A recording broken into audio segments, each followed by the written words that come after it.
Namaste. So in the previous video we discussed some important points about rape, and in this video I am going to extend that information by adding on a few findings which were brought about by Rajat Mitra ji, who is a criminal psychologist, and वो एक study किए दिल्ली के Tihar jail में और उन्होंने 242 rapist से interview किया. And after that he came with particular points which I am going to share with you.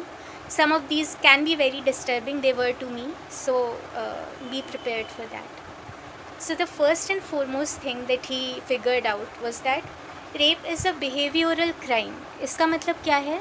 Rape एक इंसान के बिहेवियर से जुड़ा हुआ क्राइम है. वो सेक्स के बारे में नहीं है. वो इसलिए नहीं है कि किसी इंसान के जीवन में प्यार की या सेक्स की कमी है. वो इस वजह से है ही नहीं. वो एक बिहेवियरल क्राइम है. वो इंसान के साइकोलॉजी और इंसान के मन पे निर्धारित होता है. उसका इस चीज़ से कोई लेना देना नहीं है कि उसका शादी का संबंध कैसा चल रहा है या उसके जीवन में प्रॉपर सेक्स है कि नहीं. और जो लोग वायलेंस में इंडल्ज होते हैं रेप के दौरान, वो आमतौर पे इसलिए होता है क्योंकि उनको कंसेंट नहीं मिल रहा होता है, तो उस चीज़ को ज़बरदस्ती पाने के लिए वो वायलेंस अपनाते हैं. दूसरा पॉइंट ये है कि it is not a crime of passion और it is not a crime which occurs out of spur of a movement. मतलब वो ऐसा क्राइम नहीं है जो एक इंसान बस अभी उसका दिमाग गर्म है तो बस अपने आप को शांत करने के लिए वो उस समय में कर लिया, या एक बस समय की वजह से वो कर लिया कि इस समय वो बहुत ज़्यादा परेशान था या कुछ उसके दिमाग में आया और वो कर दिया. ये प्रॉपरली प्लान्ड एक्ट होता है. इंसान सालों सालों तक ये प्लान कर रहा होता है कि उसको ऐसे इस तरीके से रेप करना है. तो ये बहुत कम ऐसे रेपिस्ट होते हैं जो अचानक से ऐसा सोचते हैं कि हम आज रेप करेंगे. ज़्यादातर रेपिस्ट बहुत टाइम से ये प्लान कर रहे होते हैं. उनका एक फ़िक्स टारगेट होता है कि उनको इस इंसान के साथ रेप करना है और वो पूरा प्लान बनाते हैं अपने दिमाग में, तब जाके वो रेप करते हैं. कई बार ऐसा होता है कि वो सालों उस एक दिन का वेट करते हैं जब वो अपना काम कर सकें. तो वो एक it is not an act of passion, it is a properly planned act. फिर तीसरी चीज़ है जो सबसे इम्पॉर्टेंट चीज़ है, that it is a serial crime. It is a serial crime. इसका मतलब ये है कि वो एक के बाद एक वो इंसान बार बार रेप करता जाएगा. ऐसा नहीं है कि वो एक बार करके रुक जाएगा. ये as I said, it is a behavioural problem. It is not about anything else, it is a behavioural problem. तो इंसान अगर एक बार रेप किया है तो बहुत बहुत बहुत ज़्यादा चांसेस हैं कि वो दोबारा तिबारा हर बार करता जाएगा. और अब जितने भी रेप केसेस, अभी एक हैदराबाद में जो हुआ था, डॉक्टर का रेप, फिर उनको ज़िंदा जलाया गया था, that was also, it came out to be the second or third time that those group of people were doing that. So it is never only once. If it has happened once, they will do it again.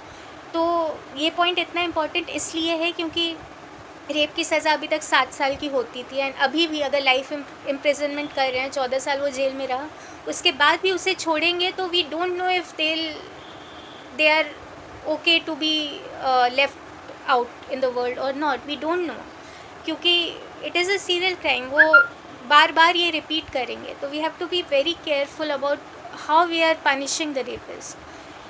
And the fourth point which came out in the study was that 72% of the rapists show psychotic traits या antisocial personality disorder के traits. तो 72% जो लोग थे उनके अंदर psychotic trait थे. मतलब ऐसे ट्रेट थे जो दिमागी संतुलन जिनका ठीक होता है, जिन लोगों का, उन लोगों में ऐसी चीज़ें नहीं पाई जाएंगी. और एंटी सोशल पर्सनैलिटी डिसऑर्डर एक ऐसा डिसऑर्डर होता है जिसमें इंसान ऐसी चीज़ें करने से घबराता नहीं है जो आमतौर पे लोग नहीं करेंगे, जैसे किसी को मार देना, या जो कॉन्शियस हमारा काम करता है एंटी सोशल पर्सनैलिटी डिसऑर्डर में, वो नहीं काम करता है. फिर पांचवी चीज़ है कि 68% रेपिस्ट जो हैं, मतलब 68% लोग ऐसे हैं जिनके साथ बचपन में सेक्सुअल अब्यूज़ हुआ था या डिफ़िकल्ट चाइल्डहुड था जिसमें उनके पेरेंट्स उनको निगलेक्ट करते थे या मारते पीटते थे. तो 68% रेपिस्ट जो हैं उनका ऐसा हिस्ट्री था कि उनको बचपन अच्छा बिताने नहीं मिला। तो इसलिए जो हम वीडियो शेयर किए थे पहले, how the childhood affects mental health, वो इतना ज़रूरी इसीलिए है क्योंकि आपको नहीं पता कि आप अपने बच्चे के साथ जैसे बिहेव कर रहे हैं वो आगे चल के उसे क्या ऐसा इंसान बनाएगा। फिर छठी चीज़ है कि दीज पीपल, दीज रेपिस्ट, इन बलात्कारियों को 1% भी गिल्ट नहीं होता है उनके एक्ट का। उनको कोई शर्मिंदगी या कोई किसी चीज़ का बुरा नहीं लगता है उन्होंने जो भी कुछ किया है, बल्कि इसका उल्टा होता है। उनके लिए ये एक रेप करना ही उनके जीवन का सबसे बड़ा मकसद होता है। मतलब अगर उन्होंने एक बार रेप किया है तो उस चीज़ को वो याद कर कर के ही एकदम खुश हो जाते हैं। तो उनके लिए वो चीज़ सबसे बड़ी होती है, वो एक एक्ट।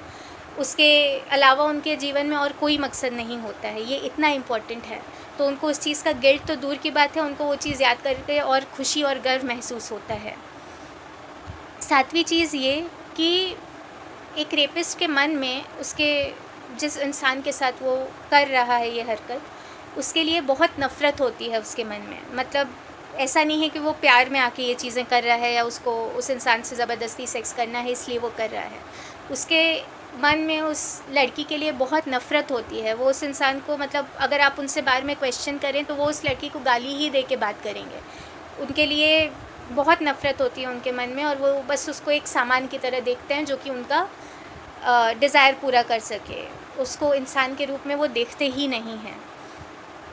फिर और यही अंतर होता है एक नॉर्मल इंसान और एक रेपिस्ट साइकोलॉजी वाले इंसान में। एक नॉर्मल इंसान के भी मन में फैंटेसीज़ आती हैं, सेक्सुअल फैंटेसीज़ होती हैं, वाइल्ड फैंटेसीज़ होती हैं, बहुत तरह की चीज़ें आती होंगी मन में, लेकिन वो इंसान जानता है कि उसको कहाँ रुकना है, कि उसकी सोच और असलियत में कितना फ़र्क है। लेकिन एक रेपिस्ट साइकोलॉजी वाला इंसान हर मुमकिन कोशिश करेगा कि वो जो चीज़ें उसके मन में आ रही हैं उसको पूरा करे, चाहे वो जितना भी वायलेंट हो, जितना भी घटिया हो, वो उस चीज़ को पूरा करके ही मानेगा। तो ये अंतर होता है एक नॉर्मल इंसान और एक रेपिस्ट साइकोलॉजी वाले इंसान में। फिर आखिरी चीज़ ये है जो कि हम अपने पिछले वीडियो में भी इसका ज़िक्र किए थे कि आप इंसान को देख के नहीं बोल सकते कि ये इंसान रेपिस्ट है। वो देखने में बहुत चार्मिंग लग सकता है, देख के आप कहेंगे कि बहुत शरीफ इंसान है, सब कुछ बहुत अच्छा है, लेकिन उसकी शक्ल पे जाना एक बहुत बड़ी गलती है। आपको जो चीज़ें हम आपको बताए हैं, जो 3 चीज़ें, और आगे भी हम बहुत चीज़ें अगले वीडियोस में शेयर करेंगे, उससे आप पहचान सकते हैं कि एक इंसान की साइकोलॉजी नॉर्मल है, कि उसमें कोई बिहेवियरल इशू है। और इवन इफ़ अगर कोई माइनर बिहेवियरल इशू भी है बचपन से भी आपको लगे किसी बच्चे में, तो आपको तुरंत उसे ठीक करने के बारे में सोचना चाहिए, उसे मॉडिफ़ाई करने के बारे में सोचना चाहिए, क्योंकि हमें नहीं पता हमारे आसपास कौन किसके अंदर रेपिस्ट के जैसा प्रवृत्ति है, मानसिक प्रवृत्ति। क्योंकि जैसा कि हमने बताया था 10,000 लोगों के में की गई स्टडी में हर 4 में से 1 इंसान रेपिस्ट था। तो ये कितना प्रेवलेंट है, ये बहुत ही डराने वाली बात है। तो हमें अपने अंदर भी देखना है, अपने आसपास भी सबके अंदर देखना है कि कहाँ पे गलती हो रही है, कहाँ पे हम चीज़ों को सुधार सकते हैं। धन्यवाद। और अगर आपको ये वीडियोस इन्फॉर्मेटिव लग रहे हैं तो प्लीज़ लाइक करें, शेयर करें और मेरे चैनल से सब्सक्राइब करें। आगे हम और वीडियोस लाएंगे, हम शेयर करेंगे कि अगर आप ऐसी सिचुएशन में फंसे हैं जब आपके साथ रेप हो सकता है, तब आप उस इंसान की साइकोलॉजी को कैसे टैकल कर सकते हैं, कैसे आप उस सिचुएशन से निकल सकते हैं। तो please subscribe to my channel and hope to see you soon.